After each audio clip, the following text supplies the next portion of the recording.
आज हम जिस प्रथा की बात कर रहे हैं वो आज से नहीं बल्कि राजा महाराजाओं से भी पहले की है। और ऐसा माना जाता है कि जब सतयुग खत्म हुआ और कलयुग का आगमन हुआ तो लोगों को न्याय देना देवी देवताओं के ऊपर छोड़ दिया गया।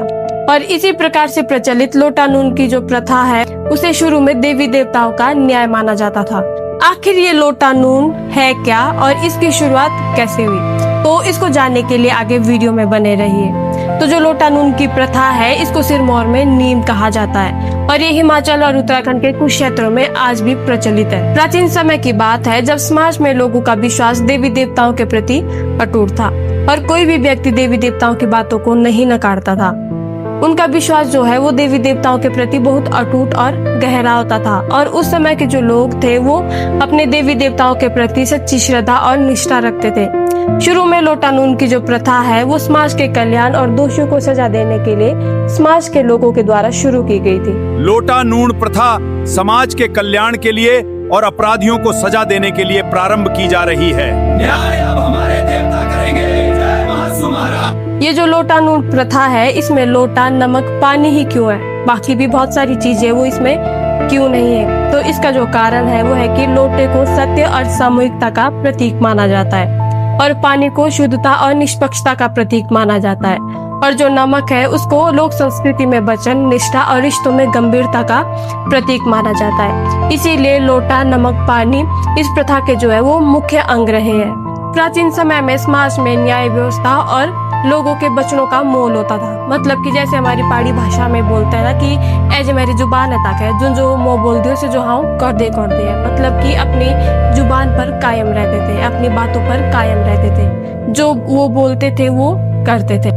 और यदि कोई विवाद, लड़ाई झगड़ा या चोरी जैसी घटनाएं होती थी तो उस व्यक्ति को देवता के सामने कसम या नीम कराया जाता था जिस पर आरोप होता था। और देवता के सामने शपथ व्यक्ति को अपनी बात सच कहना और झूठ से बचने के लिए धार्मिक और सामाजिक रूप से बाध्य करती थी। लोटा नून देवी देवताओं का न्याय है और हम सब इसको मान्यता देते हैं। हम सब इसका समर्थन करते हैं। हम सब इसका समर्थन करते हैं।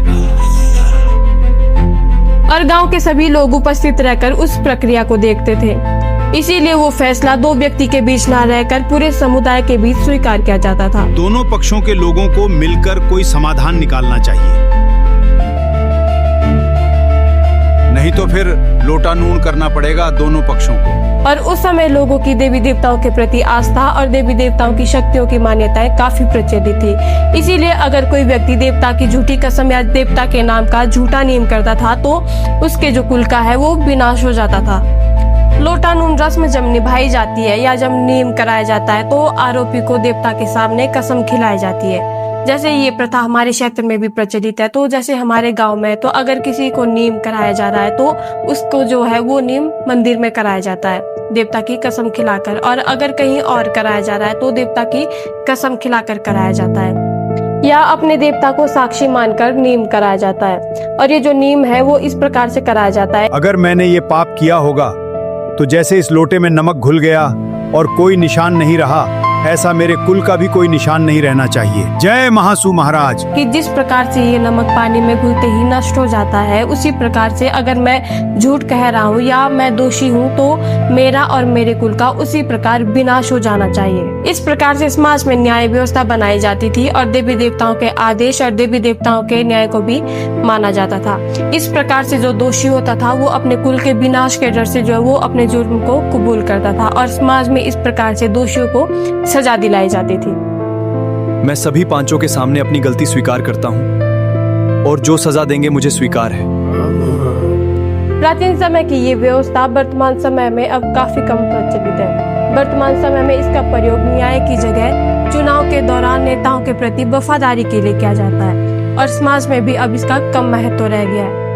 ये आधुनिक समाज में एक प्रकार की नकारात्मक व्यवस्था है, लेकिन प्राचीन समय में जो है ये एक बेहतरीन व्यवस्था थी क्योंकि इसके डर से जो है लोग सच बोलते थे और न्याय के रास्ते पर चलते थे।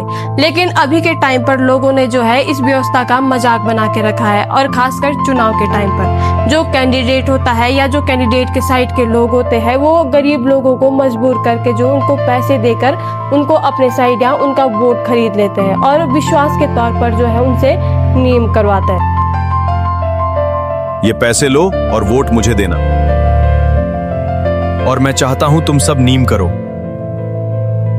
और कई लोग ऐसे भी होते हैं जो खुद से किसी आदमी के साथ कुछ पैसों के लिए नेम करता है, और जब कोई दूसरा कैंडिडेट आता है तो उसके साथ भी जो है वो झूठा नेम करता है कुछ पैसों के लिए। आज भी जो ये चीज है ये हमारे क्षेत्र में बहुत ज्यादा प्रचलित है और इसका महत्व भी है, और ये चीज मानते भी है कि अगर हम किसी के साथ झूठा नेम करते हैं तो हमारे कुल का विनाश हो जाता है। जैसे हमारी पहाड़ी भाषा में बोलते हैं कि जय आमे को शेर झूठा नेम भी करबे तो हमारे ओगले जा, मतलब कि हमारा परिवार नष्ट हो जाता है। अभी के टाइम में इसका प्रयोग न्याय की जगह चुनाव के दौरान ज्यादा देखने को मिलता है, लेकिन प्राचीन समय में जो इसका उद्देश्य था वो था सिर्फ न्याय करना। लेकिन आधुनिक समय में जो है इसका दुरुपयोग किया जाता है, इसीलिए अधिकतर लोगों का जो है इस व्यवस्था पर विश्वास नहीं रहा है। ये जो जानकारी थी ये थी लोटानून यानी कि नीम के बारे में। और अगर आप सभी लोगों के पास भी इससे रिलेटेड कोई जानकारी है तो कमेंट बॉक्स में जरूर साझा करें, और मेरी वीडियो में अंत तक बने रहने के लिए आप सभी लोगों का धन्यवाद।